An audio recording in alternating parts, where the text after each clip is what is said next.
Vous écoutez La Consulte, le podcast qui déshabille les médecins. Soyez les bienvenus. Un petit mot avant de commencer. J'aime beaucoup avoir vos retours sur mon podcast. Vous trouverez dans les notes de chaque épisode comment me joindre. Et maintenant, place à l'épisode du jour. Anouk décide de devenir médecin quand elle est en classe de 3e. Elle décide de devenir médecin généraliste quand elle est en 5e année de médecine au cours d'un stage au Canada. Et elle commence à aimer la médecine en 6e année et elle adore la période de l'internat. Elle part ensuite exercer à La Réunion comme remplaçante. Période heureuse d'équilibre vie pro, vie perso. Au retour en métropole, elle débute un travail hospitalier qu'elle quitte pour rejoindre la vie de remplaçante, puis celle de collaboratrice et enfin d'associée. Au moment de notre discussion, Anouk quitte son cabinet pour une destination imprécise.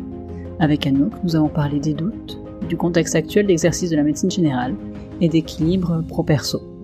Bonne écoute. Bonjour Anouk, bienvenue à La Consulte. Bonjour Anne-Lise, merci beaucoup de m'avoir invitée.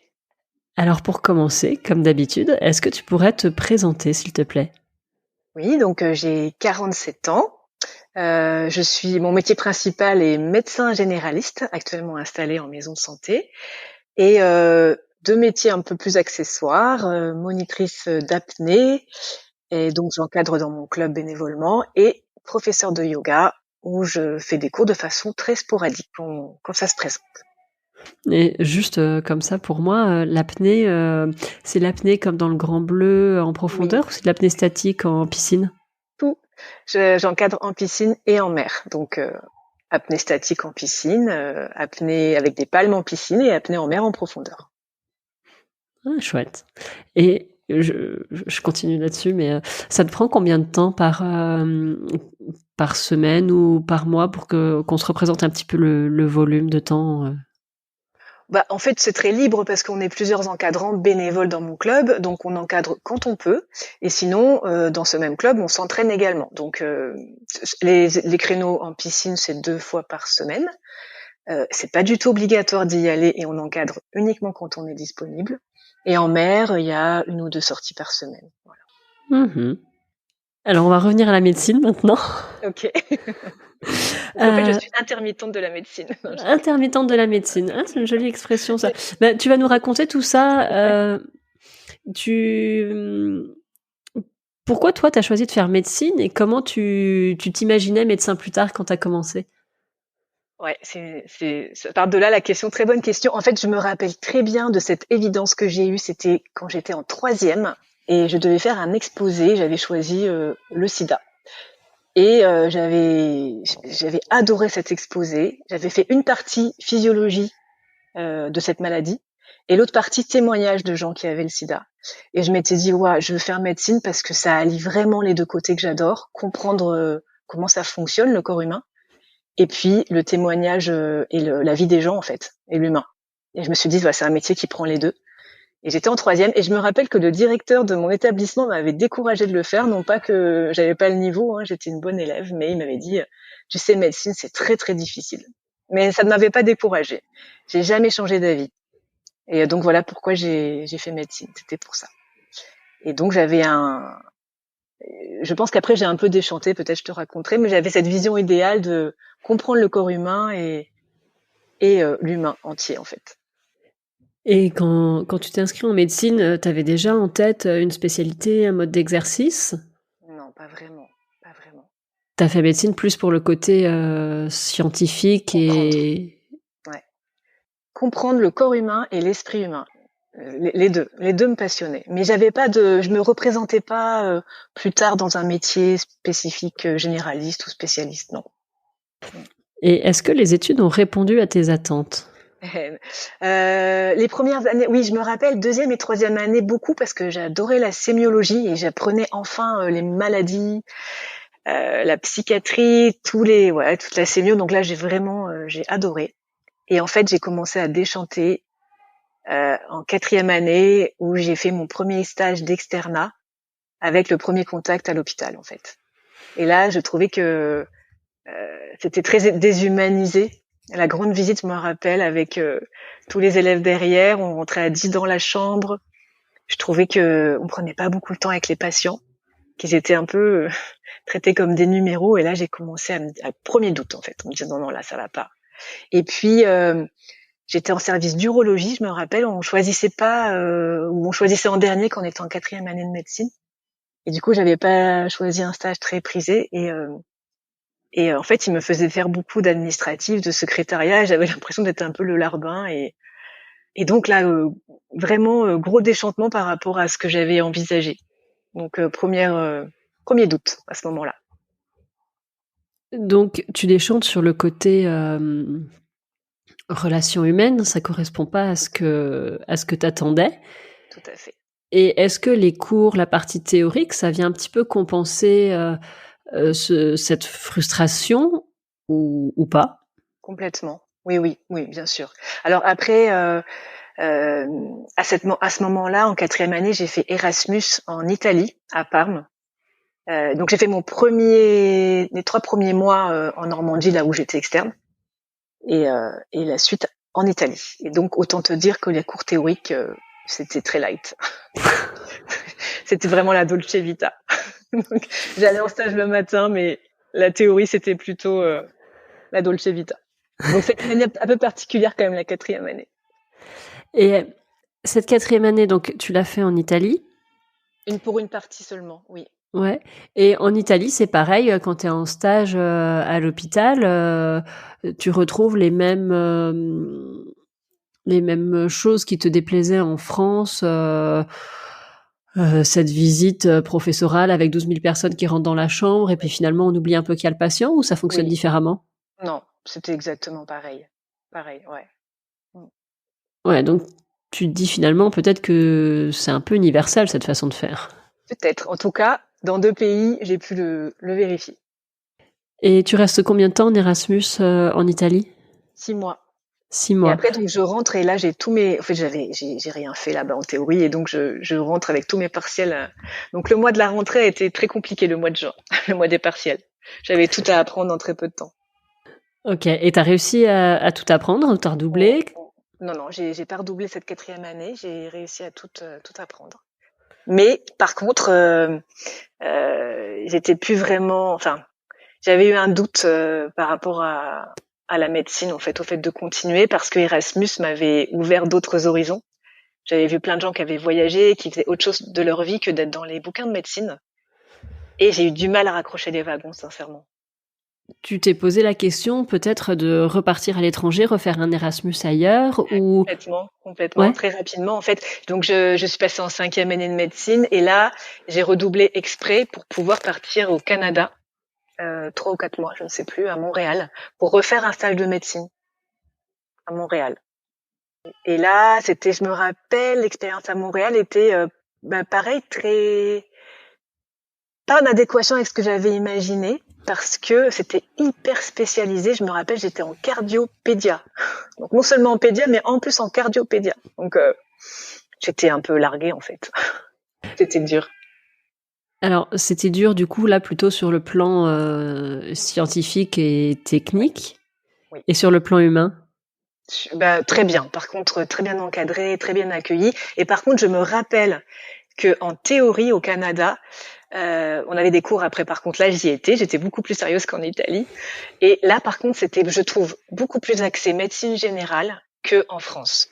Moi, je me rappelle quand je faisais par exemple, on étudiait la cardiologie en 4e année, je trouvais qu'il partait vraiment beaucoup de la spécialisation et pas vraiment vous êtes dans votre cabinet de médecine, quelqu'un arrive avec une douleur thoracique, qu'est-ce que vous faites? On parlait directement de la coronaro, par exemple. Et au Canada, pas du tout. Ils prenaient le problème à l'inverse, c'est douleur thoracique, qu'est-ce que vous faites? On partait vraiment de là. Et ça, je trouvais ça super par rapport aux études en France.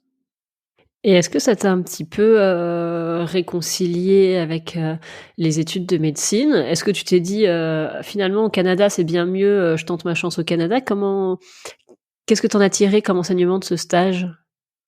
Alors du stage, franchement pas grand-chose, c'était beaucoup trop spécialisé pour moi, mais des études théoriques, je pense que c'est là que j'ai compris que je voulais être généraliste en fait, parce que ça me parlait beaucoup plus de partir du symptôme et de la du côté pratico-pratique. Et voilà, donc là par contre j'ai compris que je voulais être généraliste, je pense à ce moment-là.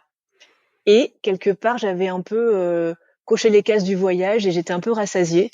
Et donc je suis rentrée bien gentiment en France finir mes études de médecine. J'avais eu mon compte, je pense, finalement après le Canada. Et finalement, le Canada, ça t'a quand même permis de te rendre compte que la médecine générale, c'était quelque chose qui t'intéressait et un domaine dans lequel tu pouvais t'épanouir. Ouais, complètement. Tout à fait. Et j'imagine, vu ton âge, que les stages d'externe chez le médecin généraliste, ça devait pas exister encore. Exactement. Et ça, je le regrette vraiment. Non, j'ai fait la première fois que j'ai eu contact avec la médecine générale, j'étais interne en dernière année ou avant dernier semestre, je ne sais plus, mais enfin à la fin de l'internat. Alors, on va revenir là à cette période de l'externat. Finalement, t'as ces 2 années de suite où tu pars à l'étranger, t'es pas hyper satisfaite de la façon dont le métier s'exerce. T'es pas non plus hyper satisfaite sur le plan scientifique parce que ça correspond pas. T'apprends pas la médecine générale en fait. C'est Oui, ça? on Ouais. parle pas assez de la médecine générale et oui, tout à fait. Mais je suis pas insatisfaite non plus. Je trouve ça quand même très intéressant les études de médecine. Mais je trouvais juste que c'était trop directement spécialisé et pas assez le patient arrive avec ce symptôme, qu'est-ce que vous faites dans vos cabinets? Et là, je trouvais qu'on partait pas assez du concret. Hmm. Et est-ce que à ce moment-là, tu te poses la question d'arrêter? Oui, complètement. Oui, quand j'ai redoublé, je me suis vraiment posé la question d'arrêter. Et là, il y avait les fameux, mais t'as fait 5 années de médecine, tu peux pas arrêter là, et qu'est-ce que tu vas faire d'autre? Donc j'ai continué. Mais je savais pas quoi faire d'autre, sincèrement. À ce moment-là, ton moteur, c'est plus j'ai rien d'autre, j'ai pas de plan B, il faut bien que je fasse quelque chose de ma vie. Ouais, j'ai pas fait tout ça pour rien. Oui. Tu progresses comme ça jusqu'à l'internat.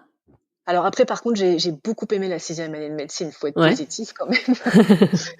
Je me rappelle, bon là, j'avais des stages que je choisissais en premier, donc j'ai fait des stages très intéressants, très bien encadrés. Donc là, j'ai recommencé j'ai commencé pour la première fois à aimer vraiment la clinique.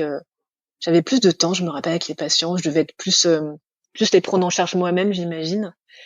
Je me rappelle d'un stage au SAMU aussi que j'ai fait. On avait le droit de faire un stage, de prendre des gardes en tant qu'externe au SAMU, là où j'étais. Et là, par contre, j'avais vraiment adoré le SAMU. Donc, pour la première fois, je pense que j'ai vraiment aimé la médecine à ce moment-là, en 6e année. Peut-être parce que tu étais un peu plus autonome, tu comprenais un peu plus ce que tu faisais, Oui, tu pouvais le faire un peu comme tu voulais le faire. oui. Et puis, j'étais plus considérée. Parce que plus on avançait, et finalement, plus on était considéré. En tout cas, moi, dans mon expérience. Et tu faisais un peu plus de médecine et moins de secrétariat, quoi. Oui, tout à fait, tout à fait. Et puis les les médecins en place étaient beaucoup plus. Ouais, je me rappelle au SAMU, on était vraiment super bien intégrés. Ils nous parlaient quasiment d'égal à égal. Enfin, ça, je trouvais ça super. Ensuite, l'internat, t'étais encore à l'époque du concours de l'internat Nord-Sud et c'est ça? Non, en fait, moi, à mon époque, on passait pas l'internat quand on décidait de faire médecine générale. Ouais. Et toi, donc, t'avais déjà décidé de faire médecine générale, c'était sûr. Oui, il n'y avait pas une spécialité qui me disait voilà assez pour faire que ça. Et puis, comme je te disais, au Canada, je pense que j'avais compris que j'étais quand même généraliste dans l'âme. Ouais. Ça, finalement, c'est resté. Oui, je crois. Oui. Oui, même s'il y a des petits trucs que j'aime plus que d'autres, des spécialités que j'aime plus que d'autres a priori. Mais oui, globalement, je pense que je suis vraiment généraliste dans l'âme.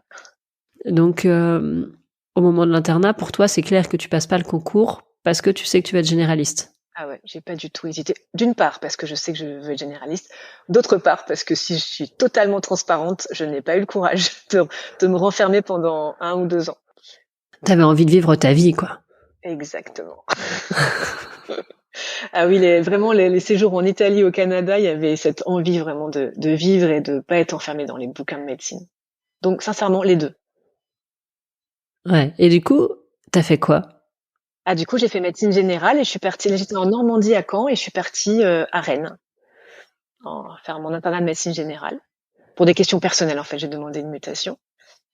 Et voilà, donc je suis arrivée, en fait, j'ai fait tous mes stages quasiment à Saint-Brieuc, donc dans un internat périphérique. Et ça, c'était vraiment super. Moi, l'internat, par contre, je me suis régalée parce que c'était un petit hôpital où c'était très convivial. On était très, très bien pris en charge par les chefs qui nous chapeautaient vraiment bien, qui nous enseignaient. Enfin, voilà, super années. Et du coup, je vivais à l'internat et à la fois, on bossait bien, à la fois, il y avait aussi, c'était festif, convivial. Donc, j'en ai vraiment un souvenir super.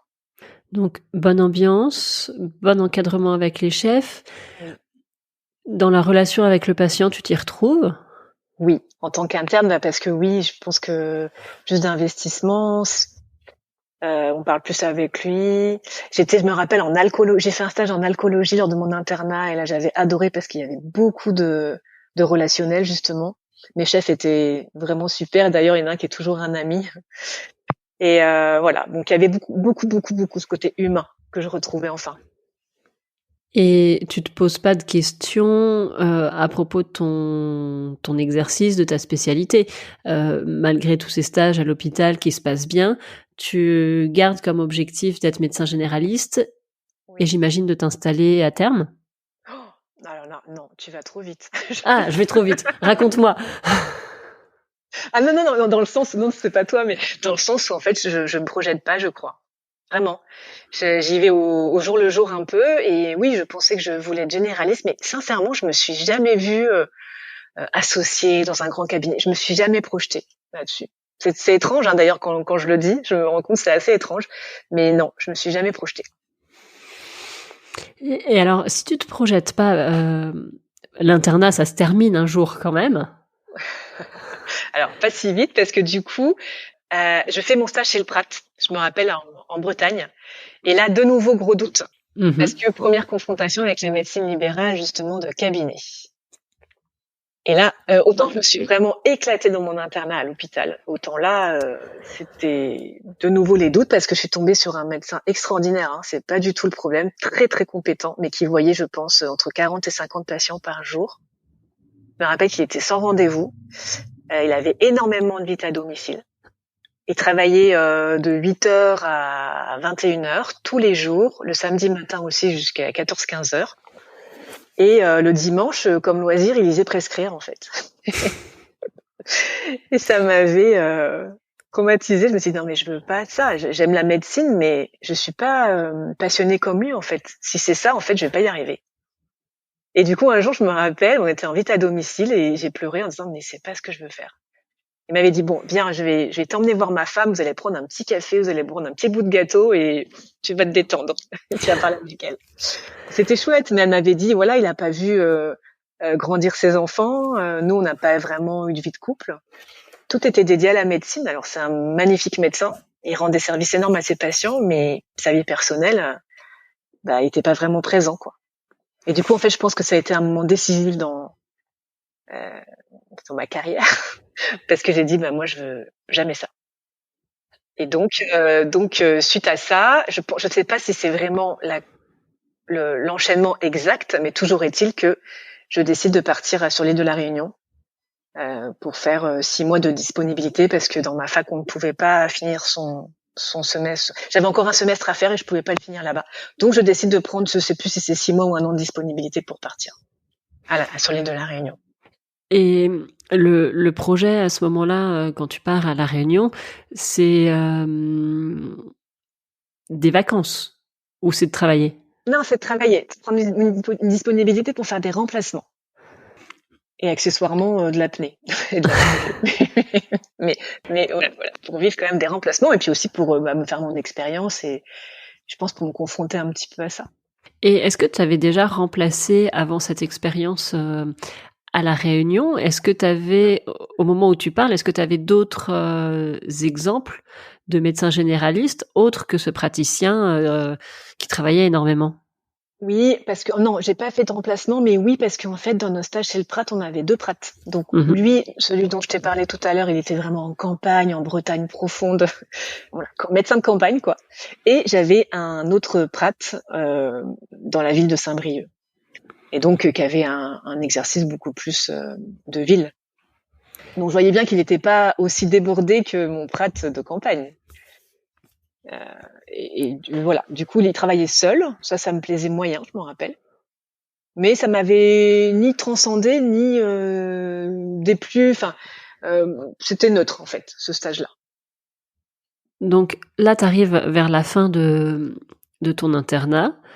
T'es médecin, enfin, tu vas être médecin généraliste, mais finalement, les exemples que tu as autour de toi, tu t'es jamais dit, ah, je veux être médecin généraliste comme Non. lui, comme elle, j'aime sa façon de faire, d'être avec les patients. T'avais pas de modèle un peu enthousiasmant autour de toi? Non, alors le prêtre qui était en campagne, quand même, il travaillait beaucoup trop. Mais par contre, je trouvais qu'il avait une relation vraiment super avec ses patients. Je trouvais qu'il était très compétent. Que c'était un très très bon médecin généraliste. Et là, je trouvais qu'il y avait un rôle vraiment génial, super utile. Donc je reconnaissais ça et je trouvais ça passionnant par contre, ces consultations. Donc c'était pas que négatif. Mais pas à ce rythme-là, pas autant. Je me disais, je vais jamais pouvoir travailler à ce rythme-là, c'est pas possible. Par contre, sa pratique me plaisait. Mais avec des petits ajustements. Le côté sans rendez-vous exclusivement, ça, je trouvais ça difficile. Donc je me serais bien vue avec des rendez-vous, tout ça. Mais voilà, des petits ajustements. Mais sinon, je trouvais que le métier de médecin généraliste en lui-même, il était super parce qu'en plus, il faisait plein de choses lui-même vu qu'il avait pas vraiment de spécialiste très facilement accessible et cool, il était vraiment très fort, quoi. Donc à ce moment-là, tu te projettes quand même un petit peu dans l'exercice du médecin généraliste. T'arrives à cerner un petit peu ce que tu veux pas. Oui, je me voyais bien faire ça, même si je me disais, je vais jamais avoir son niveau hein, de compétence. Il était vraiment très très fort. Mais oui, ouais, en ayant plus de temps avec le patient et un rythme et plus de temps pour moi aussi, oui, oui, oui. Tu pars à la Réunion justement après ce stage où tu dis oh mon Dieu, je pourrais jamais faire comme lui, mais en même temps j'ai quand même envie d'être médecin généraliste. Il y a une espèce de petite ambivalence là, non?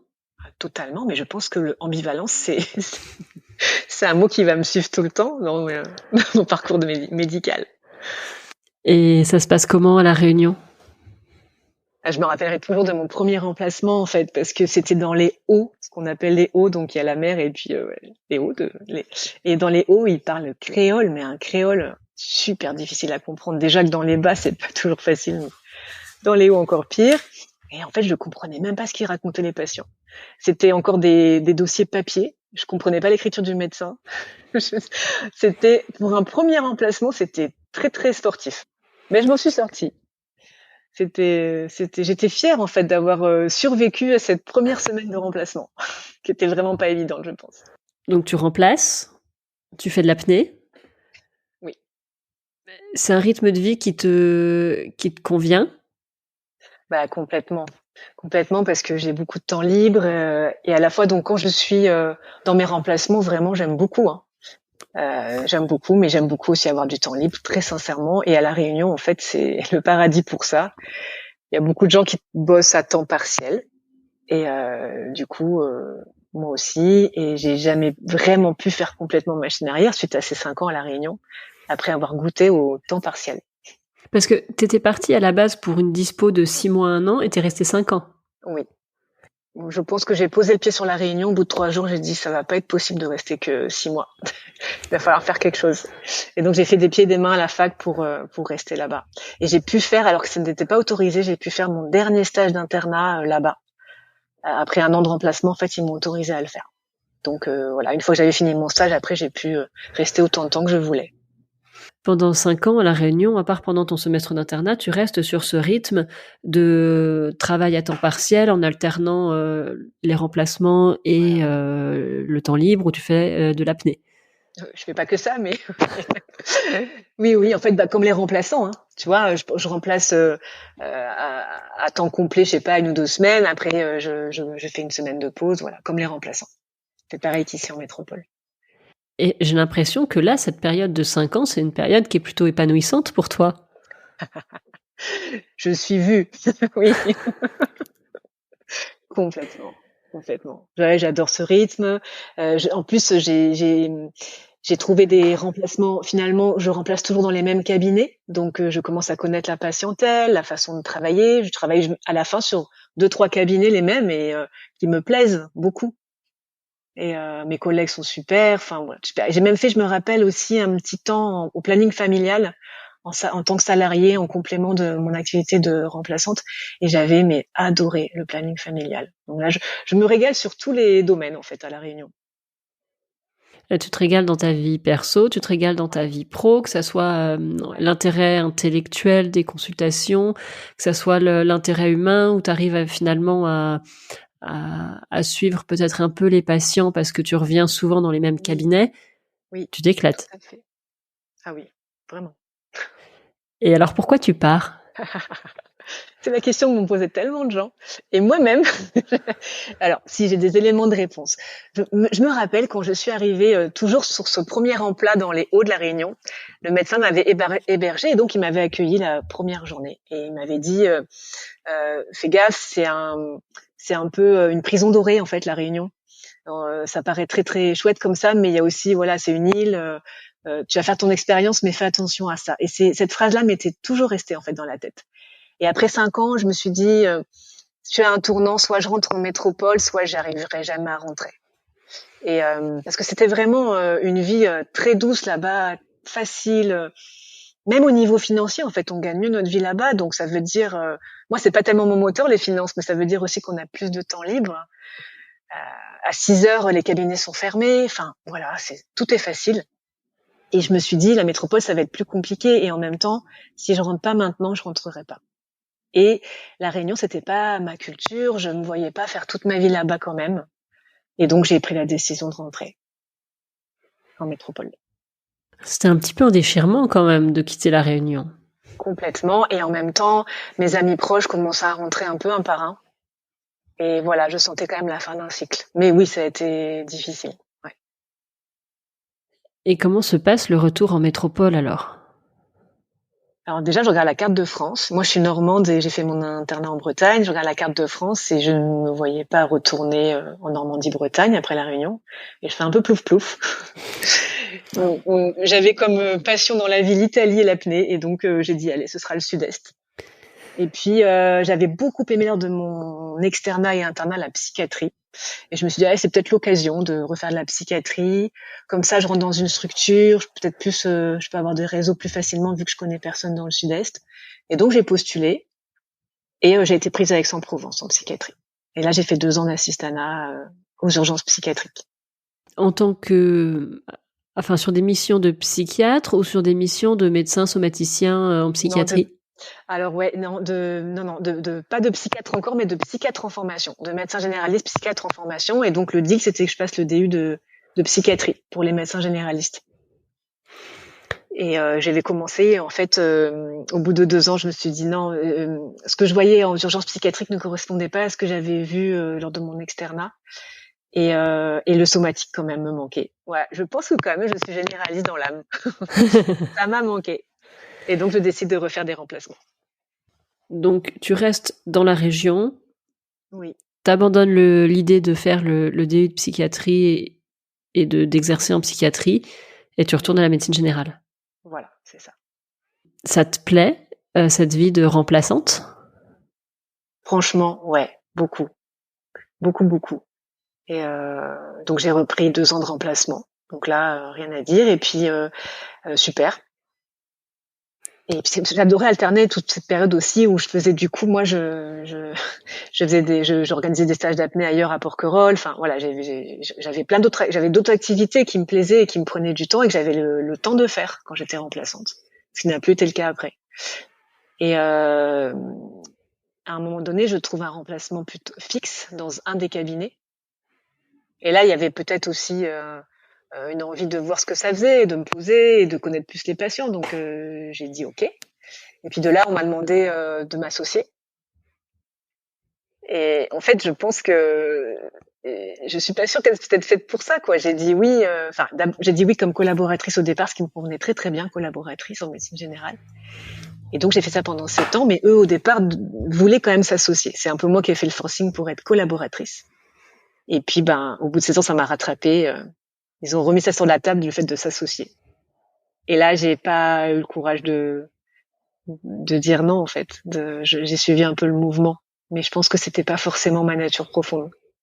Et à ce moment-là, tu travaillais combien de temps dans le cabinet ? T'étais à temps plein, t'étais à temps partiel, t'avais encore du temps pour faire à côté d'autres activités ? Oui. Non, je travaillais que 3 jours par semaine, il me semble. Plus un samedi matin sur 3, un truc comme ça. Mais par contre, je faisais tout leur congé. Donc, il y avait des périodes où je travaillais à temps plein, dans les vacances scolaires, en gros. Mais j'avais encore du temps à côté, oui. Et en fait, ça se passait bien avec les collègues, ça se passait bien avec les patients ? Oui. Alors, oui, avec les collègues, super. Et c'était un quartier un peu particulier parce que c'était une ZUP à Aix-en-Provence. Aix-en-Provence a la réputation d'être très bourgeois, mais là, c'était pas du tout le côté bourgeois d'Aix-en-Provence. C'était une ZUP, donc avec une patientèle assez particulière, mais dont finalement j'avais l'habitude, parce qu'à La Réunion, il y a beaucoup de gens très populaires et avec beaucoup de patientèle CMU, tout ça. Donc je retrouvais un petit peu la même population, mais qui malgré tout était quand même plus difficile qu'à La Réunion. Donc j'avais ce doute quand même par rapport à la patientèle. Je me disais quand même, et des fois c'est un peu sportif, hein. C'est un peu compliqué. Mais malgré tout, au fur et à mesure que je restais dans ce cabinet, ben j'avais mes patients qui venaient plus me voir et avec qui je m'entendais bien. Donc c'était surtout les patients d'un des médecins qui étaient compliqués. Mais au fur et à mesure que j'avançais, j'avais mes patients et ça se passait bien. Et quand tu dis compliqué, c'est de l'agressivité, c'est des demandes multiples, répétées, incessantes, c'est quoi? Oui, tout ça. De l'exigence. En fait, le médecin si tu veux, il y avait un homme et une femme que je remplaçais et c'était pas du tout les mêmes patients que j'avais en face de moi. Les patients de la femme étaient entre guillemets très bien éduqués, jamais de demandes abusives et tout. Et celui du monsieur, du médecin était, je pense qu'il disait oui à beaucoup de choses et du coup, ils avaient beaucoup d'exigences et que je jugeais inappropriées. Je sais pas moi, par exemple, il demandait des pommades qui n'avaient pas lieu d'être. Alors du coup, je disais non et du coup, ça montait un peu en pression, quoi. Et il y avait pas mal d'intolérance à la frustration et au non. Et du coup, une fois, je me rappelle, il y en a un qui m'a menacé de mort quand même, qu'il allait appeler. Moi, j'étais tout seul au cabinet, il allait appeler ses amis pour me casser la gueule et me tuer, quoi. Et donc, du coup, je me rappelle avoir eu très peur. Ouais. Après ça, t'as continué pareil. Ben voilà, donc du coup après j'étais collaboratrice dans ce cabinet, j'ai hésité, toujours à cause des mêmes freins en disant bon la patientèle est quand même compliquée, mais au fur et à mesure j'avais mes patients donc ça allait bien. Les collègues étaient très très très sympas et donc j'ai fini par dire oui pour être collaboratrice pendant 7 ans. Et donc là ça se passait très bien. Ouais, et ensuite l'association. Et ensuite l'association. Au bout de 7 ans ils ont dit bon bah là quand même s'associer. Et là je savais que je reculais et bon bah j'étais au pied du mur. Et en même temps on était devenus 5 entre temps. Et je m'étais dit, si les 4 autres deviennent associés et moi je reste collaboratrice, ça va être déséquilibré. Peut-être, peut-être ça va être des rapports un peu bizarres alors qu'on est collègues depuis tout ce temps-là. Et moi je vais être un peu, je vais pas faire partie des décisions. Ça va être bizarre. Donc là-dedans, allez, j'ai dit, ok, je m'installe. À ce moment-là, tu envisages la possibilité de partir et de retourner à une vie de remplaçante ou pas vraiment? Tout à fait, parce que quand on a eu la réunion avec le comptable, donc les 5 médecins et le comptable, il a bien vu que j'avais un frein et il m'a appelé par derrière en fait en me disant mais j'ai l'impression que vous êtes pas à 100% dans l'association et qu'il y a des freins. Et en fait je lui avais dit bah oui parce que le monsieur le médecin en fait que je remplaçais dont les patients étaient quand même très compliqués, il va partir à la retraite bientôt, il avait genre 62-63 ans. Et pour moi, je sais pas comment on va faire après. À la fois au niveau des charges qui vont être divisées par 4 au lieu de 5, et à la fois au niveau de sa patientèle, parce qu'il avait 2000 patients, je crois. Et des patients compliqués. Je savais que ça allait être très compliqué de trouver quelqu'un à sa place. Et donc, il m'avait dit, ce que vous pouvez faire, c'est envoyer un mail pour dire, je m'engage jusqu'à ce que ce médecin parte. Et c'est ce que j'ai fait. J'ai dit, je suis OK pour l'association, mais quand il partira, peut-être moi aussi je partirai. Et donc mes collègues avaient dit ok, ça marche, on verra à ce moment-là. Ouais, donc déjà au moment de t'associer, il y avait du doute sur la pertinence de cette association. Complètement. Plus que du doute, hein. Je me rappelle du week-end où je devais rendre ma décision. C'était un week-end très très compliqué pour moi, très angoissant, où j'ai presque fini par dire oui un peu par épuisement, quoi. En disant, allez j'y vais parce que je sais plus réfléchir. Mais oui, au fond de moi, j'avais plus que des doutes. Finalement, cette décision, t'as plus renoncé à retourner à une vie de remplaçante que choisi pleinement de t'associer dans ce cabinet. Complètement. Ouais. C'est ça. Et t'as tenu combien de temps? C'était donc je me suis associée officiellement en octobre 2020. En fait, on devait s'associer avant, mais il y a eu plein d'histoires on devait s'associer en SCM. C'est un peu compliqué, mais du coup, après, on m'a dit non, attention, il y a plein de maisons de santé, il va falloir qu'on demande des subventions à l'ARS pour se monter en maison de santé et tout. Donc, tout ça, c'était des discussions pendant 6 mois, donc on a retardé. Mais officiellement, donc octobre 2020, et là, je pars dans une semaine. Donc, juin 2023. Donc, tu pars dans une semaine. Ça se passe comment? C'est quoi la réflexion qui t'amène à dire je pars? En fait, mes craintes que j'avais en m'associant en 2020, en disant mais quand il va partir à la retraite, qu'est-ce qui va se passer? Se sont avérées finalement justifiées pour moi. C'est-à-dire que ça a été un hiver là super compliqué. Et d'ailleurs, je profite pour te remercier pour tes podcasts parce qu'ils m'ont beaucoup accompagnée dans cette décision et dans cette maturation de décision. Parce qu'en fait, le médecin dont je te parlais est parti en septembre dernier. Et là, ça a commencé pour moi vraiment un hiver super difficile. Les patients, ils venaient à la porte, ils comprenaient pas. En plus, il y avait beaucoup de patients maghrébins et qui parlent pas français, qui sont éventuellement illettrés. Et donc, du coup, on est passé sur rendez-vous exclusif parce qu'avant, c'était que l'après-midi, pour essayer de se protéger, en fait. Sauf qu'ils ne comprenaient pas du tout qu'on soit passé sur rendez-vous. Ils venaient à la porte. Ça montait vraiment en tension. Je me suis fait agresser verbalement toutes les semaines. Toutes les semaines, je vais porter plainte, des insultes. Donc, cette porte-là, j'en pouvais plus. Et puis beaucoup de pression, quoi, parce que il y avait 2000 patients un peu dans la nature, on n'a pas trouvé de remplaçant. Et donc, à juste titre, ces patients, avaient besoin de soins, avaient peur. Et donc, c'était une ambiance très pleine de tension et d'agressivité. Voilà. Et puis, sur le côté financier, les charges, finalement, qui reposaient sur 5 personnes. Ah oui, ce que je t'ai pas dit, c'est que avant que ce médecin parte, finalement, il y a une de nos collègues qui est partie 6 mois avant. Parce qu'elle en pouvait plus non plus. Et donc, au lieu de 5, on s'est retrouvé 3. Et donc, à la fois au niveau des charges financières et des charges de patients, ça devenait beaucoup trop lourd pour moi, en fait. Et il y a eu une goutte d'eau qui a fait déborder le vase. En juillet dernier, je me suis fait agresser physiquement. Un patient qui était bourré et qui m'a giflé. Et là, ça a été un peu le premier coup de massue. En me disant, mais là, je fais pas médecine pour ça. Et puis après tout l'hiver, des agressions verbales toutes les semaines. Et jusqu'à une, je pense, qui a été en disant mais stop. J'ai senti dans mon corps que ce n'était plus possible en fait. Il y a eu cette limite vraiment que j'ai senti du jour au lendemain. C'est intéressant ça. Physiquement, c'était comment en fait?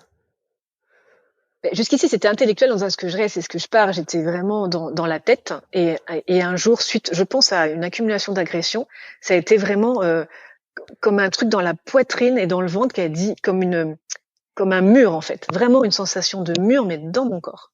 Qui a dit juste, et là, il y avait plus de doute. Il y avait juste, je ne peux plus. Ce n'est plus possible. Et moi qui suis quelqu'un qui n'a pas confiance en moi, qui doute beaucoup, à ce moment-là, il n'y avait plus aucun doute. Je ne pouvais plus avancer en fait. T'as atteint une limite. J'ai atteint une grosse limite. Et pourtant, ça n'a pas empêché la culpabilité par rapport à mes collègues principalement, qui du coup, moi j'avais l'impression, c'était très dur ça de donner le coup de grâce au cabinet médical. Parce que là, 2 au lieu de 5, c'était juste plus possible. Et du coup, c'est un peu moi qui ai donné le coup de grâce. Et ce rôle-là, en fait, je voulais surtout pas l'avoir et j'avais la sensation de l'avoir eu. Mais en même temps, malgré ça, c'était tellement plus possible dans le corps que voilà, j'ai annoncé à mes collègues que je partais. Et quand tu dis que c'est le coup de grâce pour le cabinet, ça veut dire que le cabinet ferme? Alors non. J'ai la sensation que c'est le coup de grâce parce que j'ai la sensation qu'à 2, ce n'est plus possible, mais mes collègues ont décidé de continuer. Là, c'est plutôt quelque chose qui se joue entre toi et ta culpabilité, en fait. Oui. Oui, et il y a une réalité quand même. Elles-mêmes disent que ça va être extrêmement difficile et qu'elles ne savent pas du tout si elles vont pouvoir tenir. Donc, financièrement, psychologiquement. Tout. Parce qu'en fait, on a eu plusieurs remplaçants qui sont venus essayer de voir si ça leur plaisait. Ils sont partis un à un. Donc, il y a quand même quelque chose qui est difficile dans notre cabinet. Hein. Et du coup, là, on se retrouve de nouveau en sous-nombre, alors qu'avant, on avait des remplaçants quand même qui nous ont aidés un peu tout l'hiver, finalement. Et là, on se retrouve de nouveau en sous-nombre et c'est pour moi de nouveau à flux tendu tout le temps, quoi. Et elles-mêmes reconnaissent que c'est extrêmement difficile. Hein. Donc ce n'est pas qu'une vue de l'esprit de moi, je pense. Finalement, là, il n'y a plus de doute. Il y a eu des doutes pendant toute cette période où tu as été associée en te disant est-ce que j'ai vraiment envie de ça Là, je vois pas trop les difficultés, mais je sais que les difficultés, elles sont pas loin. Est-ce que je suis au bon endroit? Là, il y en a plus de doute. T'es pas au bon endroit. Il n'y en a plus. Et d'autant plus que je suis pas au bon endroit localement, mais aussi avec tout ce qui se passe nationalement. Ça a été vraiment, ça s'est superposé, mais juste après ma décision, tout ce qui se passe là. Toutes les lois qui vont peut-être passer, la convention, le règlement arbitral, tout ça. Et ça n'a fait que conforter dans ma décision en me disant mais moi je me retrouve plus du tout dans ce qu'on me propose comme médecin généraliste conventionné. Ça me va plus du tout. Donc ça s'est complètement superposé quasiment en même temps les deux choses.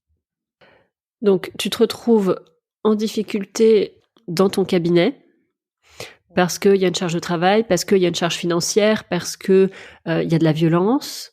Oui. En même temps, il y a tout ce dont on entend parler, les négociations pour la convention avec la Sécu. Enfin, voilà, moi, je suis pas trop concernée, donc je suis ça de très loin. Mais il y a aussi tout ce qu'il y a eu à propos du plafonnement du paiement des intérimaires qui mettent l'hôpital parfois dans des situations très compliquées.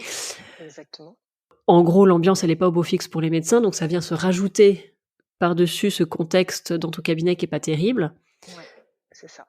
Tu te dis, je pars. Et tu pars où? Alors, il y a le court terme et il y a le moyen terme. En fait, l'idée, c'est vraiment de faire une année de transition.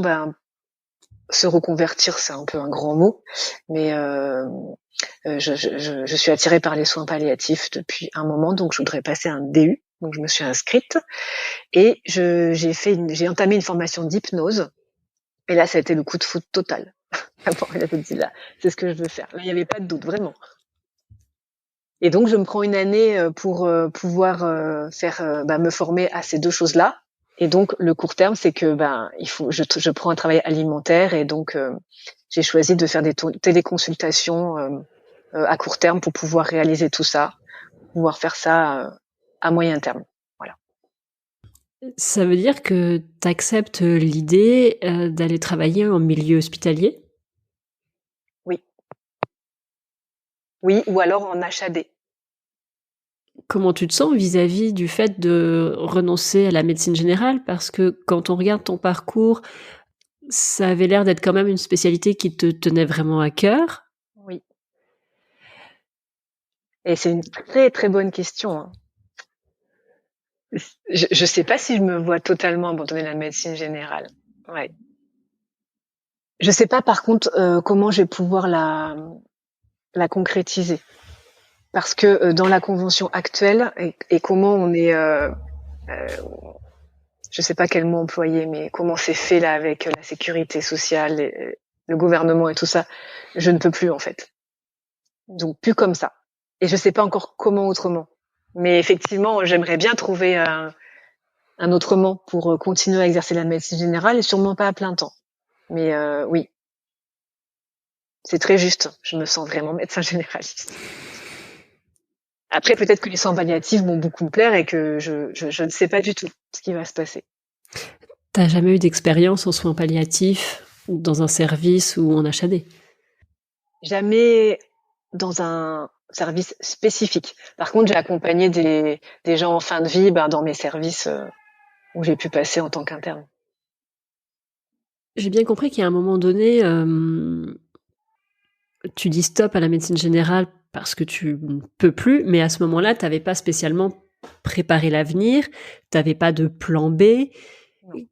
Non. Concrètement, comment tu as fait pour te dire, j'ai une date butoir, j'ai un préavis, mais comment t'emploies ce temps? Dans quelle direction tu cherches? Comment tu prépares l'après? Alors déjà, j'ai fait un bilan de compétences.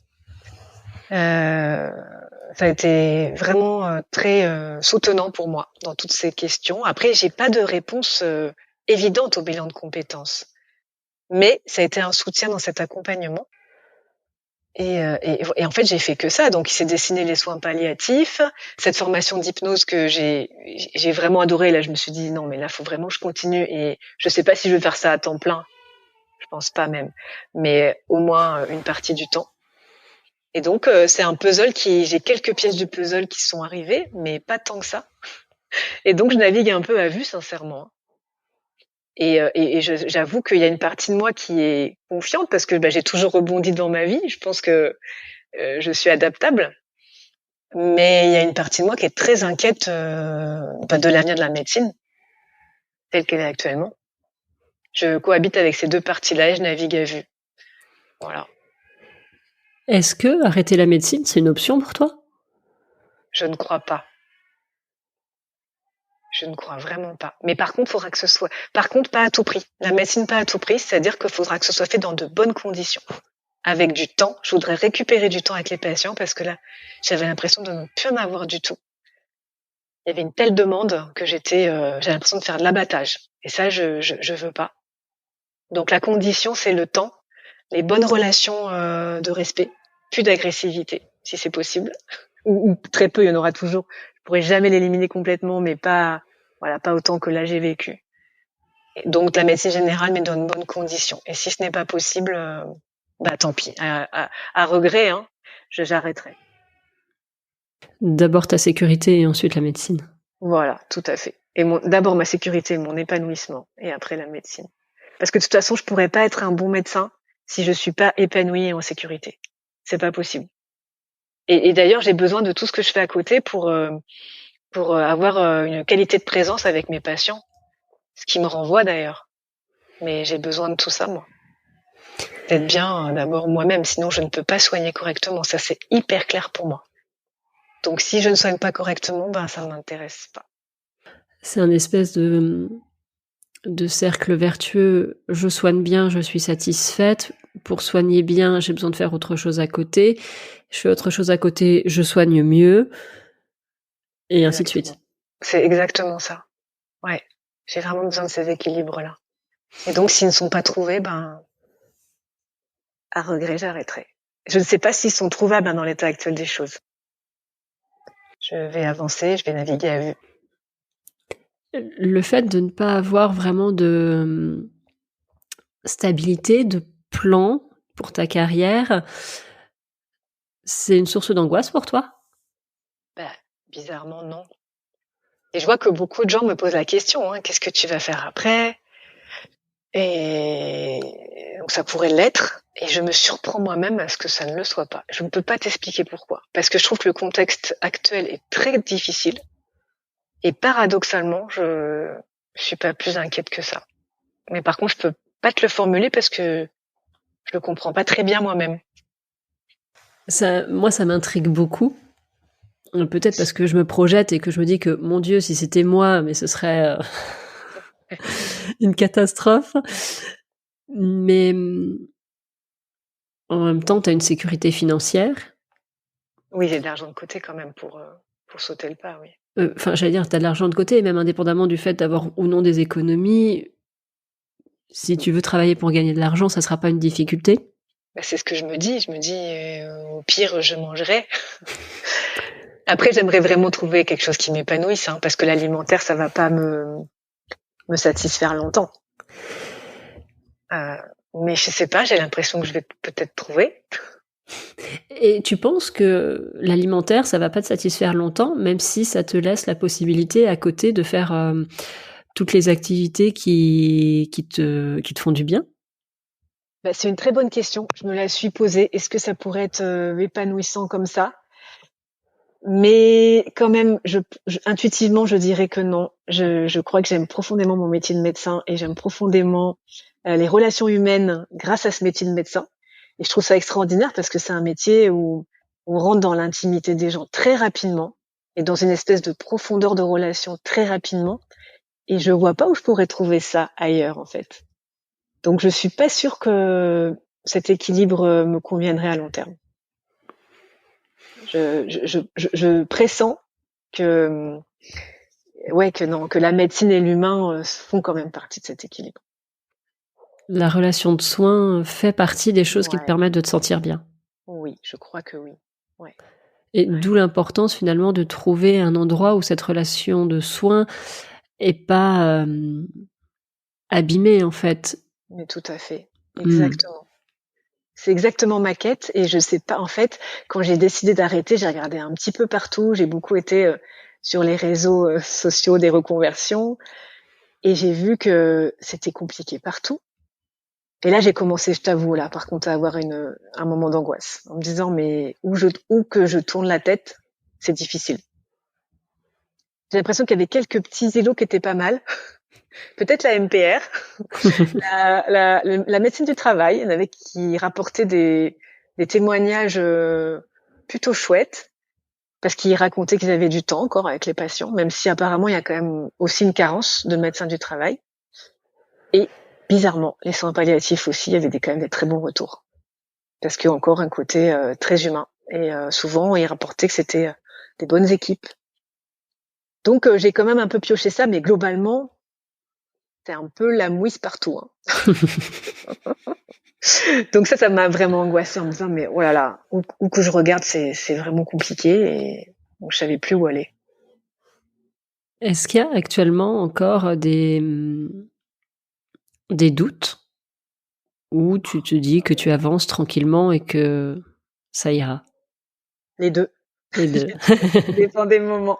Des moments, il y a des doutes, genre, mais c'est surtout par rapport au contexte actuel.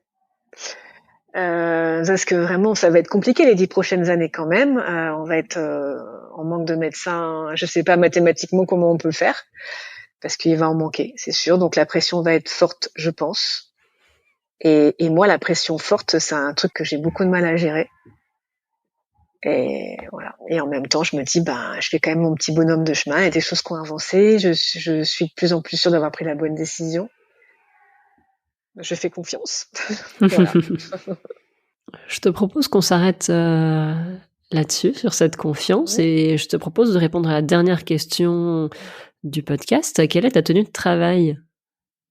Eh bien, en fait, avant le Covid, j'étais en tenue de ville et après le Covid, on m'a dit qu'il fallait mettre une blouse, donc je me suis un peu exécutée. Mais j'ai une blouse rose fuchsia parce que je trouvais que c'était plus fun. Du coup, je la garde parce qu'en même temps, ça me permet d'avoir un peu le rôle de médecin et en même temps de pas me prendre trop au sérieux parce que je trouvais que fuchsia, c'était pas trop sérieux. Voilà. Et tu crois que tu vas la garder pour les téléconsultations ? Non, je ne crois pas. Je pense que je vais me remettre en tenue de ville, mais c'est une bonne idée. J'écoute, je vais y réfléchir. Je te remercie, Anouk, d'avoir partagé tes doutes et répondu à mes questions. Avec grand plaisir. Merci à toi, Annelise. L'épisode est maintenant terminé. J'espère qu'il vous a plu et surtout qu'il vous a inspiré. J'adore recevoir vos retours par mail ou via mes réseaux sociaux. Vous trouverez dans les notes de l'épisode comment me contacter. N'hésitez pas à me donner votre avis sur les épisodes, à raconter vos témoignages de médecins, à me faire des propositions d'invités. Je suis toujours ravie de vous lire. Si vous souhaitez soutenir ce podcast, n'hésitez pas à en parler autour de vous. C'est le bouche à oreille qui lui permet de se faire connaître. Et n'hésitez pas non plus à mettre une note 5 étoiles et un commentaire sympathique sur vos applications de podcast. Vous pouvez me retrouver sur mes réseaux sociaux, Twitter et Instagram, Podcast La Consulte. Et aussi, n'hésitez pas à vous inscrire à ma newsletter. Toutes les références sont dans les notes de l'épisode. À bientôt.